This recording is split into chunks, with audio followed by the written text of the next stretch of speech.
Any questions before we get started with this? Okay, so what we're talking about today again is trigonometric functions. That's what we talked about yesterday. Why do I have this picture up here of a mountain? Yeah, it is a triangle.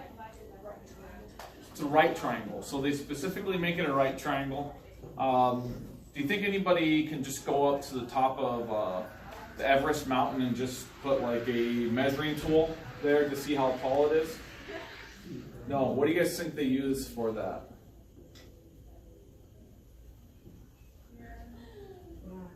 Math. Yeah, specifically what type of math? Trigonometry. You got it. So that's what they're going to be using in order to calculate heights, and they're going to be using it in a lot of different areas.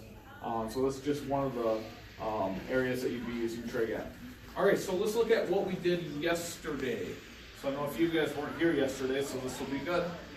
What we were doing yesterday, something that I think a lot of you guys have seen before, but we were talking about trigonometric functions. Specifically, we were talking about sine, cosine, and tangent. What trigonometric functions are, again, is just a ratio of two sides of a right triangle. Okay? So if we have sine, the ratio that we're looking at is opposite over hypotenuse. If I'm looking at cosine, the ratio that I'm going to be looking at is adjacent over hypotenuse. And the last one would be tangent, which is going to be the opposite leg over the adjacent leg. That's the ratio, the length that we have of each of those that we're going to be taking. What is a mnemonic device that we can use to remember that? SOHCAHTOA. You got it. So that's something that we could have to remember this here. So we have SO, which that is sine, is opposite over hypotenuse. Ka, which is cosine, is adjacent over hypotenuse. And TOA is tangent, is opposite over adjacent. Any questions on this part right now? Okay, so what are we doing today? Our goals for today is to find the values of trigonometric functions for acute angles, and also to use trigonometric functions to find side lengths of right triangles. Okay, so it's actually very similar to what we were doing yesterday. Now let's get into a little bit of a review here. Let's see here. What is a reciprocal? Not quite the opposite.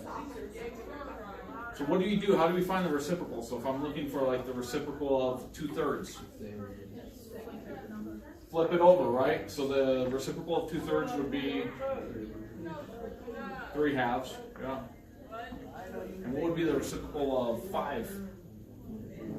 1/5. Very good. Okay, then what's the reciprocal of opposite over hypotenuse? You guys got it. Awesome. You're on a roll. Hypotenuse over opposite. Okay? So what we're going to be talking about today is the reciprocals of the 3 trigonometric functions that we talked about yesterday. So what would be the reciprocal of sine of theta? You got it. Hypotenuse over opposite. So I go hypotenuse. Oops. Hypotenuse over opposite. Okay, how about for cosine? Hypotenuse over adjacent. It's going to be hypotenuse over adjacent. And last one, tangent. What would be the reciprocal of the tangent?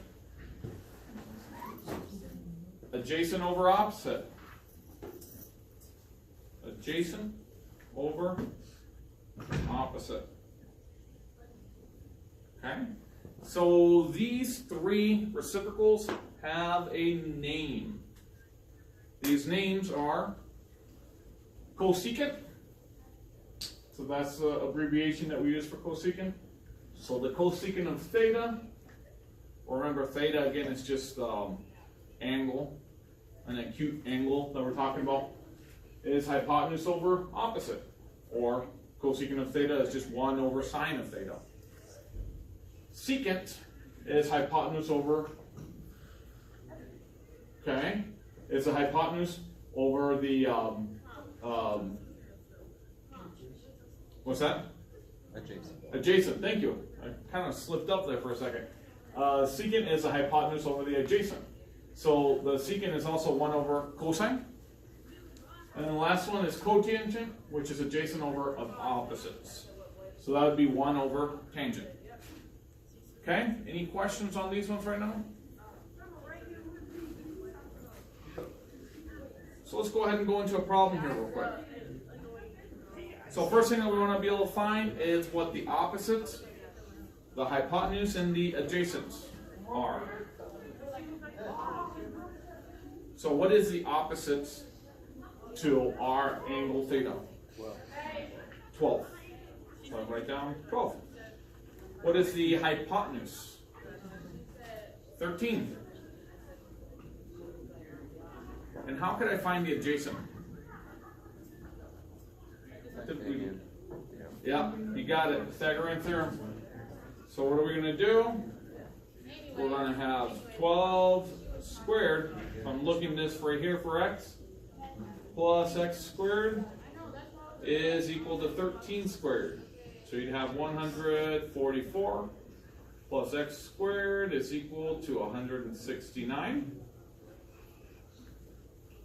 Okay, so then I'm going to subtract 144 from each side. So you get that x squared is equal to 25. So what is x equal to? 5. So our adjacent is equal to 5. Okay, now that we have everything written down there, what is going to be, how are we going to find sine of theta?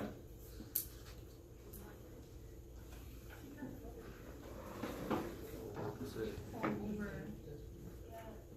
12 over 13. Opposite over hypotenuse. Very good.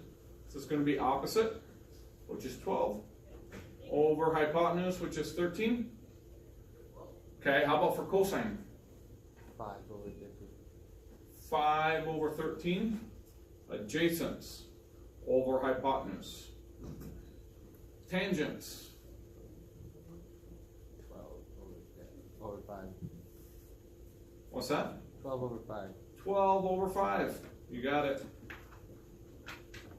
All right, so then with that in mind, how could I find cosecant? Yeah, what are we doing? You said this here, the reciprocal of what? What are we trying to find? I'm trying to find cosecant. Just flip the sign. Yeah, you got it. Flip sign. So that's going to be cosecant. So it's going to be 13 over 12. And how about for secant? Magnus, what do you think? 13 over 5. You got it. 13 over 5. 13 over 5. And cotangent? 5 over 12. That's going to be 5 over 12. Okay? Questions on this? Okay, so why don't you guys go ahead and try this one out here.